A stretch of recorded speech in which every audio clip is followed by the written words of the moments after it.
Problematic at hindi raw practical sa ngayon ang impeachment laban kay Vice President Sara Duterte. Ayon yan mismo kay Pangulong Bongbong Marcos. Nasa Siyempre, lalo niyang hindi babawiin yung sinabi niya. Nakita niya yung INC, di ba? Kung dati nga, lumulugar to sa gitna dahil natatakot, di umano. Ngayon pang nakita niya ang power ng INC. frontline balitang yan si Marian Enriquez. Sa kanyang social media, may tanong si Chief Presidential Ito naman to si Enrile, oh. Nakikisaw-saw ka pa eh.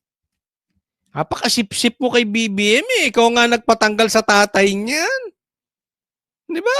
Kayong pasimuno ni Fidel Ramos tapos ngayon nakadikit ka dyan kay... Legal Counsel Juan Ponce Enrile. Buti hindi tayo nagkasabay sa SMNI. Kaugnay ng isinagawang peace rally ng Iglesia ni Cristo. Handa raw ba tayong isakripisyo ang rule of law para lang sa isang tao o grupo ng mga tao? Ibig sabihin niyo, kailangan ba natin isakripisyo ang batas para sa isang tao o sa grupo ng tao? Dahil ang sabi niya, yung impeachment dapat lang yan kasi karapatan yan. Isasakripisyo natin dahil kay Bibi Sara yung impeachment dahil lang sa kanya? Or isasakripisyo natin dahil sa Iglesia ni Cristo? Hello, ano ka ba? Wala ka bang... Irespeto natin, matandaan. Irespeto nyo, ha? Hindi ba karapatan ng isang grupo or ng isang tao na magsalita? Freedom of speech, alam mo yon, sir? Freedom to assembly. Alam mo yun, sir? What rule of law are you talking about? Nasa Bill of Rights yan. May karapatang magsalita itong mga ito. Anong hinanaing nila? Paano ka, sir? Dagdag pa ni Enrile, very detrimental precedent o napakasamang halimbawa kung susundin ang lohika na tila pinapahiwatig ng INC sa kanilang rally. Giit pa niya, hindi naman agad makukulong ang pina-impeach na opisyal dahil lang sa pagpapatay. Hindi agad makukulong ang pina-impeach. So may kulungan pa kayong pinaplano, Sir Enrile? Manong Enrile? At mali ang pinapahiwatig ng Iglesia ni Cristo? Bawal na mag-rally. Ikaw nga, kaya ka na-posisyon dahil sa rally mo eh. Kayo nga nagpasimulo ng rally. Di ba nag-EDSA kayo? Napaka-ipokrito naman ata niyan, sir. Pag kayo pwede ang rally, Iglesia ni Cristo hindi pwede. Double standard yan. At best. At worst, ipokrito. Talsik sa kanya. Ikinasa ng INC ang rally para suportahan ang posisyon ni Ito para sa kaalaman ng mga hindi po ako Iglesia ni Cristo. Okay?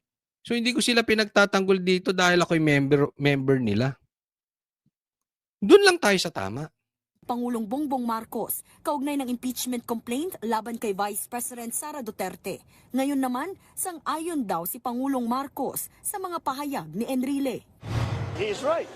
There is a consequence to there will be a precedence and it will be very problematic. No, totoo naman. Oo, may lahat may consequences, lahat ng ginagawa may consequences. Ikaw naman, Marcos, wala ka naman atang tayo, lahat na lang okay sa iyo eh. Oo, tapos wala kang tayo, wala kang pinanindigan, lagi ka nasa gitna. Pero tama ka naman din diyan, oo. Meron 'yan. Meron talagang consequences kung whatever. Parang droga. Di ba? Halimbawa, ang politiko addict. Hindi ikaw yun, ha? Huwag kang magagalit sa akin. Halimbawa lang, ang politiko addict. Tapos hinayaan natin. Hindi natin pinag-drug test. Natapos ang termino. Gagamitin at gagamitin. Ba't si ano nga, adik? Hindi nag-drug test. Hindi ikaw yun, Marcos, ha? Hindi ikaw. Di ba? Lahat naman eh. Ba't si ano nga nagnakaw? Ang masama ito, adik, magnanakaw. Ito rally lang. Tatawagin yung problematic? Kahit kailangan daw dinggin ng Kongreso ang impeachment complaints laban kay VP Sara, muling iginit ni PBBM na hindi ngayon ang tamang panahon para isulong ito. I don't think that now is the time to go through that. So, paubayan na muna natin sa ating total as a practical matter. May demonyo ka sa likod. Ay, may demonyo.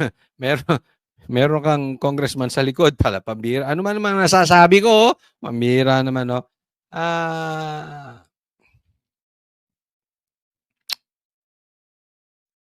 Kamusta yung anak mo at saka si Tamba? Ay, si Martin.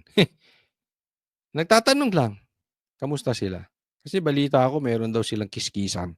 Papasok na tayo sa campaign period. Sa practical matter, the timing is very poor.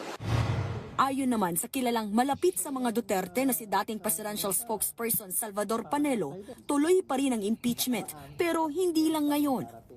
Tuloy, kaya lang yun, medyo i-postpone muna natin. Postpone. Hindi masabi nila. Pero Pero interesado kasi takot yata na pero tutuloy nila yan. Unless there will be a change of... Ayan, katulad niyan, ha? Tuloy yan, kaya lang pinopospone. Bakit? Kanyo, eleksyon. Ito yung pinupunta ni Atty. Pan. Unless magkakaroon ng palitan. Halimbawa,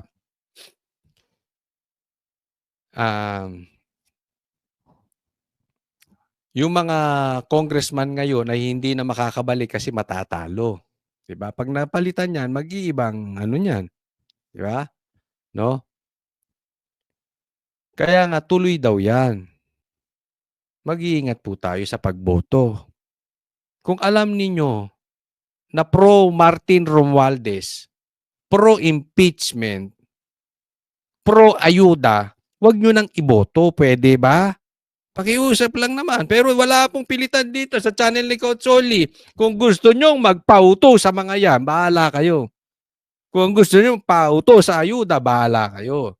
Kung gusto nyong magpauto at magpabudol na naman sa mga yan, bahala kayo. Wala po tayong sisiyahan. Karapatan nyo yan eh. Para sa akin lang, itutuloy nila yung impeachment. Yung mga pro-impeachment, lagay nyo na sa kangkungan. Ha? present dispensation. Ikinadismaya naman ng isa sa mga nag-endorso ng impeachment complaint na si ACT Teachers Party List Representative Franz Castro ang pahayag ni PBBM. Ibig mga sabihin, pati siya ay hindi siya naniniwala na dapat na panagutin sa kanyang kasalanan sa bayan, si Vice President Duterte. Ay, lumalaki na ang ulo mo, Castro. Oh, pati yung mga kaalyado mo na kasamahan mo ngayon diyan, ha? Oh, binabanata mo na si BBM, presidente na binabanatan mo. Baka gusto mong lumakad at tumuloy yung conviction mo na sinabi ng korte that you are guilty, that you are a child abuser. Baka gusto mong ituloy ni BBM yan at hindi ka protektahan sa kulungang kadamputin. Pero ito ang sa akin dyan. Posibleng meron awayan na talaga tong si Martin. Posible ha. At si Sandro Marcos. Kasi kung titingnan mo, ito ay nasa kampo to ni Romualdez eh. Ito si Castro. Sila ang nagtutulong-tulong for impeachment kay BP Sara.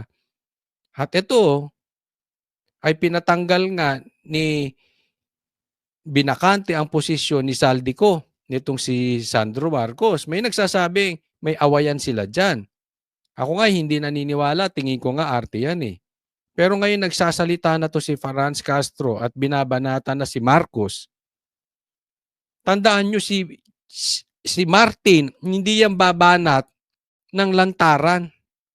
Meron niyang pinababanat. Naniniwala ba kayo ang bumabanat kay BP Sara talaga yung Quadcom? Hindi, tanong ko lang sa inyo. Tanong lang naman yon.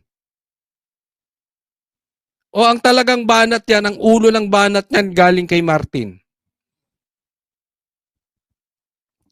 Di ba? Yun ang sinasabi ng iba. Hindi ba banat ng diretso yan si Martin, mag-uutos yan sa iba. Yung binanata nila si PRRD dyan sa kamera, tingin nyo sila talaga gustong bumanat niyan o may utos sa ibabaw? Or at best, hinayaan nila. Ano ba? Napaka-inutil naman ni Martin kung wala siyang kamay, hinayaan niya lang. Dating presidente yan, ha? Vice President, kaalyado ng kanyang pinsan. Magkakasama silang tumakbo ng kampanya. Diba? So, hindi yan babanat ng direkta. So, yung posibleng banat nitong si Castro kay BBM, baka may go signal ni Martin yan. Ano sa tingin ninyo? Nagtatanong lang, ano sa tingin ninyo? May awayan talaga na ang Marcos at Romualdez? Babala ni Castro, baka kalaunan ay si PBBM na ang singilin ng bayan. O, tinakot pa. O, Marcos, tinatakot ka. Itulak mo kaya yung kaso niya. Itong convicted child abuser, according sa korte. Di ba? O. Tinatakot ka pa. Baka ikaw ang malagay sa alanganin. Pero pwede. Baka ikaw naman ang ma-impeach. Hindi kasi marami ring impeachable offense to si Marcos. Ako naniniwala. Si BP Sara nga malinis eh. Ito ang dami. Yung sigaw ng tao na drug test, hindi nga magawa ni Marcos. So ginagamit yan panlaban sa'yo ng makabayan. Black. Act party list. Na ngayon tumatakbong senador, si Castro. Bigat ni Castro. Ang laki ng promotion mo, Castro, ha? Iba ka na, ha? Bigating ka na talaga, Castro, ha? Kung hindi matuloy ang impeachment, sa susunod na linggo pa posibleng maipasa sa opisina ng House Speaker ang mga impeachment complaint. Nagbabalita. Ayan. Yan ang balita ngayon. Talaga to si Castro. Mag-ayos-ayos ka naman para kang pinabili na suka. Anyway, maraming salamat po sa inyo. Huwag niyo pong kakalimutan na sa mga nanonood, i-like po natin agad itong video na ito at sana mag-subscribe po kayo. Maraming salamat po. Abangan po ninyo. Mamaya lang, merong sukatan sa SMNI. May interview kaming mga senatoriables. Mga tatakbo, lahat po ng mga senators, nagpadala na tayo ng imbitasyon at magkakaroon ng mga interview. So subaybayan nyo po ang programa ng Banateros Monday to Friday. Ngayon actually Monday to Sunday na dahil meron tayong interview. Okay? Diyan sa SMNI. So abangan nyo po yan everyday 8 p.m. Yung interview po 7 p.m.